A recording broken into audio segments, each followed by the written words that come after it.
Foi um dos times mais bonitos que o futebol já viu. Uma seleção que jogava com uma naturalidade que beirava a insolência.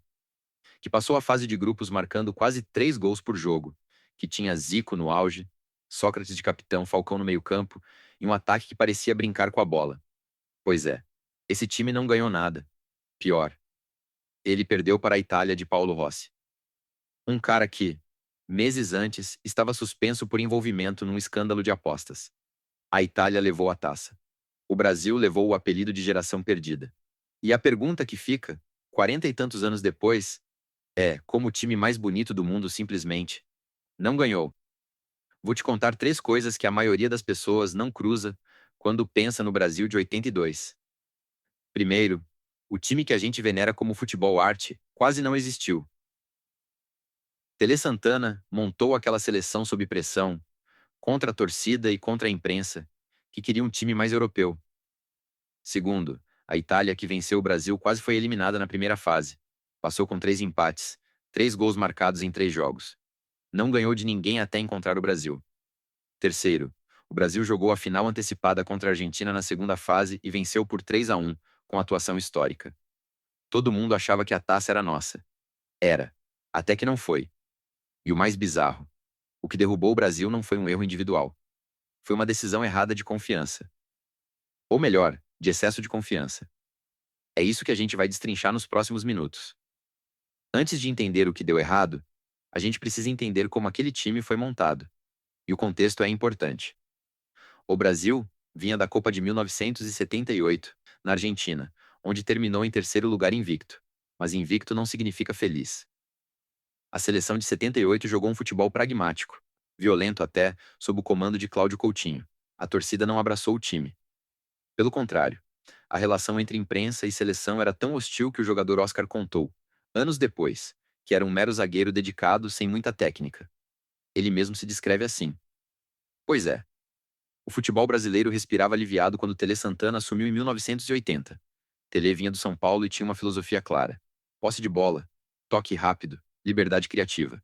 Ele escalou o Brasil no esquema 4-1-3-2, com Falcão como cérebro recuado e Zico, Sócrates e Éder na criação livre. Uma informação que pouca gente lembra, segundo reportagem do El Sport. O quarteto Zico, Falcão, Sócrates e Cerezo jogou junto por exatos 382 minutos antes da Copa. 382 minutos. É menos de 4 jogos completos. O time que a gente trata como obra-prima do futebol mundial nunca tinha ensaiado junto antes do Mundial. Tele Santana treinou o time por 3 anos, mas Zico, o camisa 10, disse em entrevista que a gente nunca tinha jogado junto com o Tele. A formação ideal só existiu dentro da Copa. E deu certo de primeira. Na estreia contra a União Soviética, o Brasil perdia de 1-0 até os 26 do segundo tempo. Sócrates empatou com um chute de fora da área. 2 minutos depois, Éder virou o jogo. Foi ali que o Brasil mostrou ao mundo que não desistia nunca. E que jogava bonito sob pressão. Massacrou a Escócia por 4-1, com 2 gols de Zico. O segundo, uma pintura de falta, daquelas que a bola entra no ângulo e o goleiro nem se mexe. Depois goleou a Nova Zelândia por 4-0. Líder do grupo com 3 vitórias. 12 gols marcados. 3 sofridos. O Brasil chegou à segunda fase como franco favorito ao título. E aí veio o jogo que todo brasileiro que viveu aquela época lembra. Brasil contra a Argentina, a final antecipada. A Argentina era a atual campeã do mundo, liderada por Maradona, que naquele ano tinha 21 anos e já era considerado o herdeiro do trono. Só que o Brasil não tomou conhecimento. 3-1, com atuação inesquecível. Maradona foi expulso aos 10 do segundo tempo, depois de dar um chute em Batista. O Brasil jogou o fino da bola. A imprensa internacional começou a se render. A revista italiana Guerin Sportivo escreveu que o Brasil jogava um futebol de outro planeta. Até os italianos, que seriam os próximos adversários, admitiam o favoritismo brasileiro. A Itália, por sua vez, chegou à segunda fase sem ter vencido uma partida sequer. 3 empates. 1-1 com a Polônia, 1-1 com o Peru, 1-1 com Camarões. 3 gols marcados em toda a primeira fase. A imprensa italiana pedia a cabeça do técnico Enzo Berzot. O país inteiro estava descrente.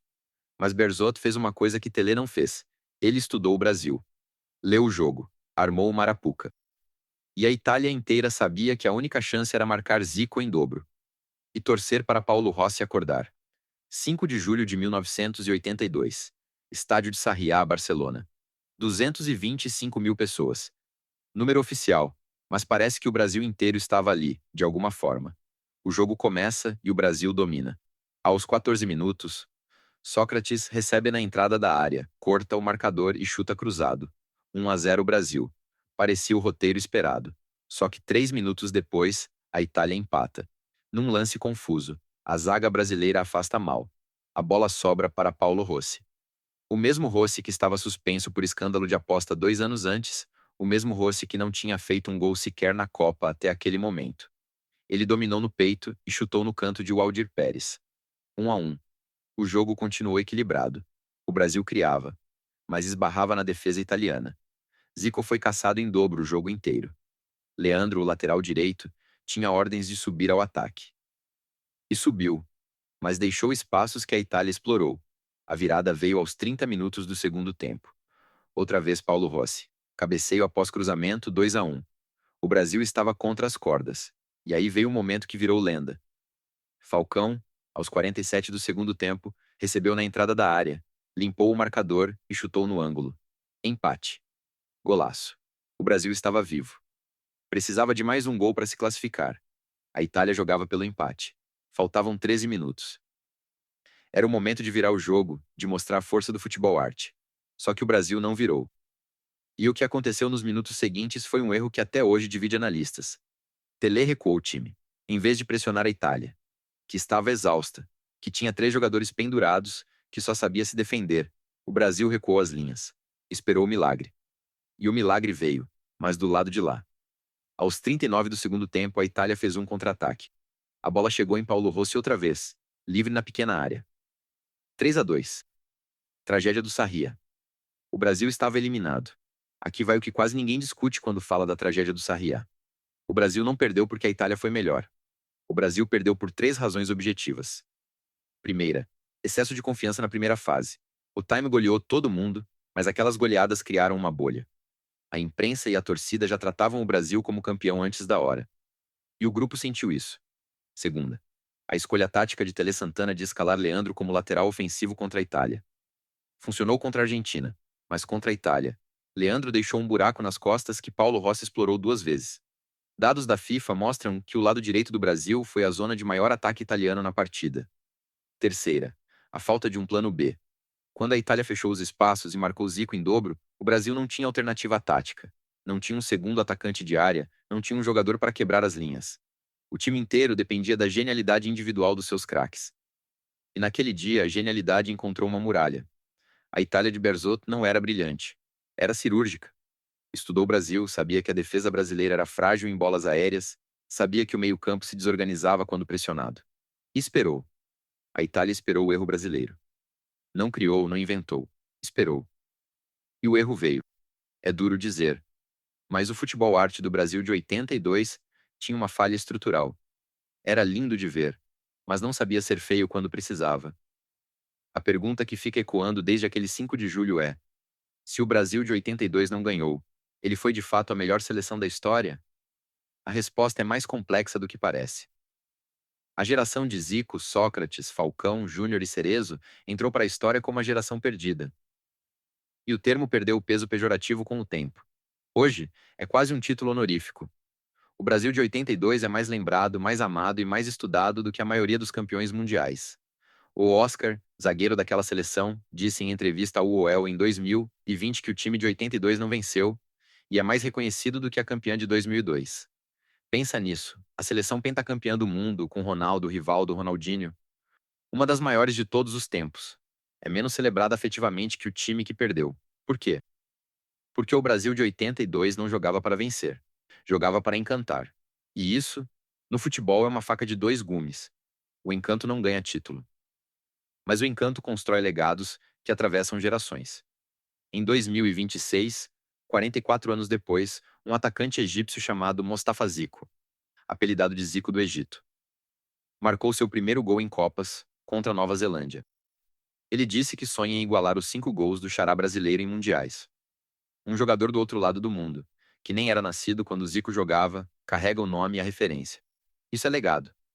A derrota do Brasil de 82 não é só uma história de futebol. É uma história sobre a relação entre arte e resultado. Entre fazer bonito e fazer certo. Entre o que o mundo quer ver e o que o mundo quer que vença. O Brasil de 82 poderia ter jogado mais feio.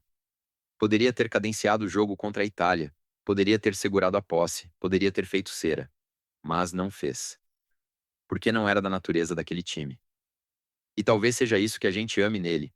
A teimosia de ser bonito mesmo quando feio funcionaria melhor. A pergunta que fica pra gente hoje, décadas depois, é: será que o Brasil ainda busca aquele futebol? Ou será que a gente desistiu de ser bonito depois que a Itália mostrou que vencer é mais importante? Olha o futebol brasileiro de hoje. Você vê algum time que jogue como aquele Brasil de 82? Que se recuse a ser pragmático? Que prefira encantar a ganhar? Pois é.